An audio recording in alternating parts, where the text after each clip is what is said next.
Cracking the commitment code. Why won't he commit to me? Welcome back to Citygate International, your go-to channel for biblical dating advice. I'm Marc Kitsko, and today we're diving into the roller coaster world of commitment, or should I say, lack of commitment. If you're tired of feeling like you're on a never-ending dating loop, hit that subscribe button below and the bell, and you'll be notified every week when a new video comes out. Before we unpack the reasons behind his hesitation of commitment, let's remember one essential thing. Men commit to people and things they genuinely love and want.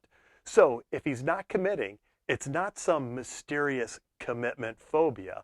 Let's explore a few practical reasons why Christian men don't commit. Then we'll explore some serious issues that keep Christian men from making a commitment. Here are some practical reasons. Number one is the unsure zone. The challenge with the man who is unsure is he becomes content in his unsure zone status because he's not forced to make a decision that requires him to think about what he really wants in a relationship or a spouse. He remains uncertain because he's not forced to take responsibility for his actions or take ownership of his choices. It's time to get him out of that comfort zone. 2, the accommodation trap. If you've been accommodating his lack of commitment for too long, he might think everything's just hunky-dory. Why redefine the relationship when you've been okay with his uncertainty? Let's break that cycle. 3, personal circumstances. Life can throw curveballs, and sometimes men might be going through some tough personal circumstances. It could be financial, a loss of a friend or family member, a career transition. If any of this is happening, it's important to be patient and understanding as he navigates these challenges. It's also important to be discerning that he's going through something. The key word is through, meaning he's at least heading in a direction to resolve the issue.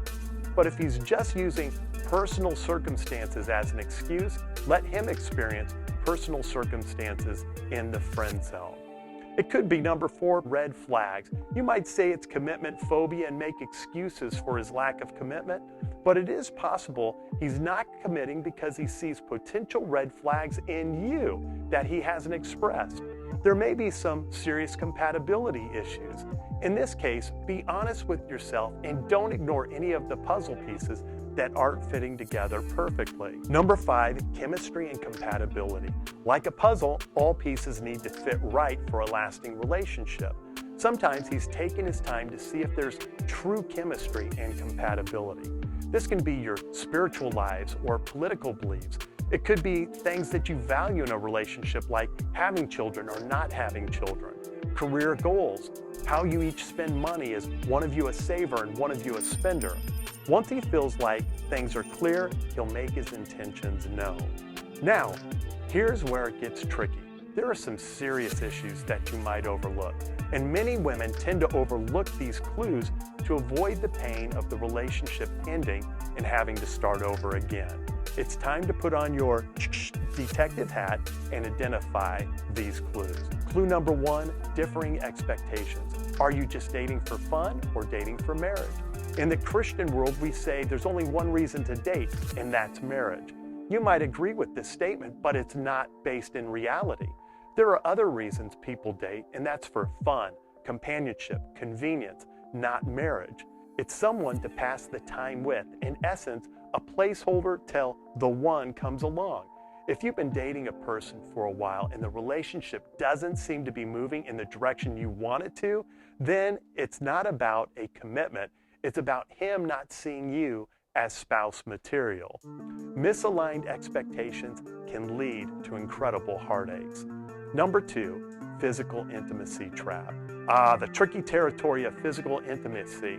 If he's getting all the goodies without committing, he might be in no rush to change the situation. Remember, why buy the cow if you get the milk for free? Why make a commitment if you're already getting your needs met? Number 3, listen to his words.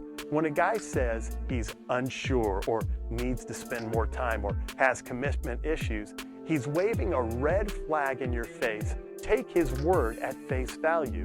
And if they're not aligning with your desires, it might be time to reevaluate your relationship and ask yourself why you continue to stay with a man who's not willing to make you a priority in his life. Another reason many Christian men don't commit is clue number 4, unresolved sin.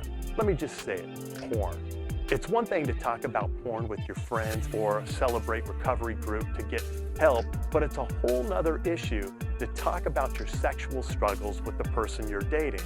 Many guys fear that if they tell you about their sexual struggles or their temptation, you will reject them. And the evidence reveals that that's probably the case. So they keep this struggle to themselves, but their guilt and their shame also prevent them from making a meaningful commitment to a godly woman.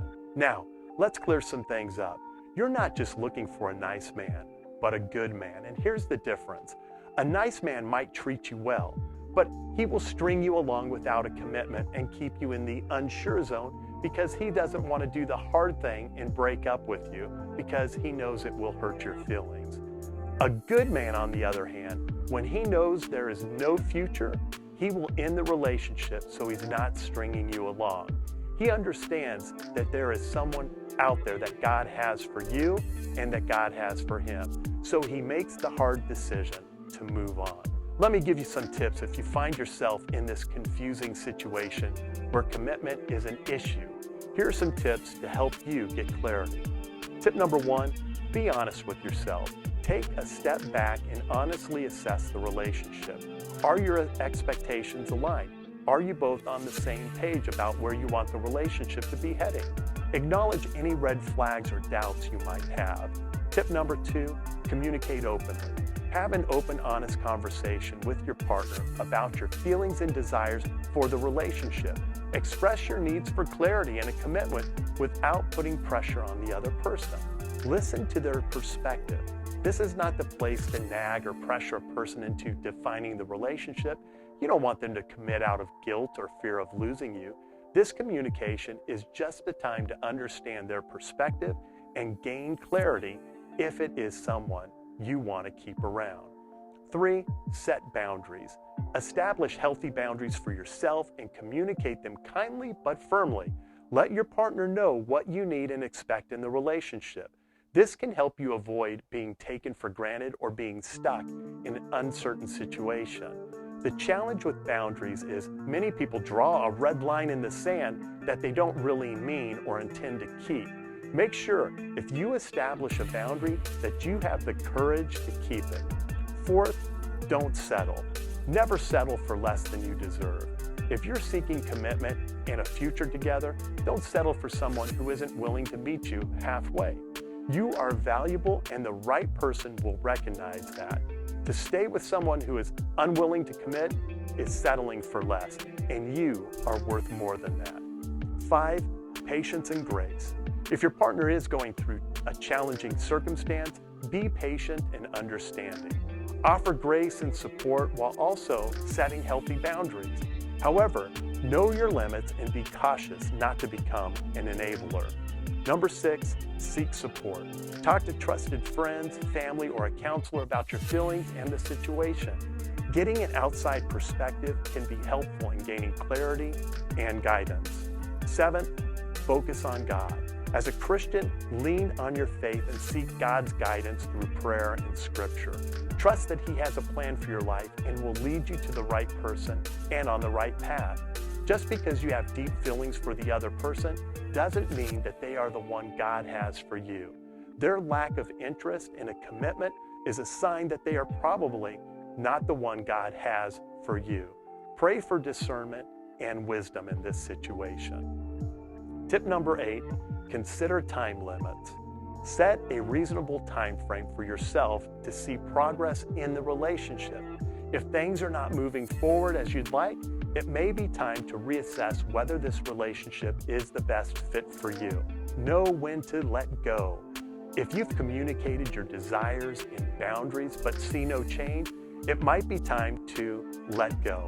As painful as it might be, holding on to a relationship that isn't fulfilling your needs will only prolong your journey to finding the right person that God has for you. Remember, you deserve a committed and loving relationship. Don't be afraid to stand up for what you want and be willing to make difficult decisions. Stay true to yourself and trust that the right person will come along when the time is right. Stay strong, stay faithful, and keep growing in your faith. I'll see you in the next video.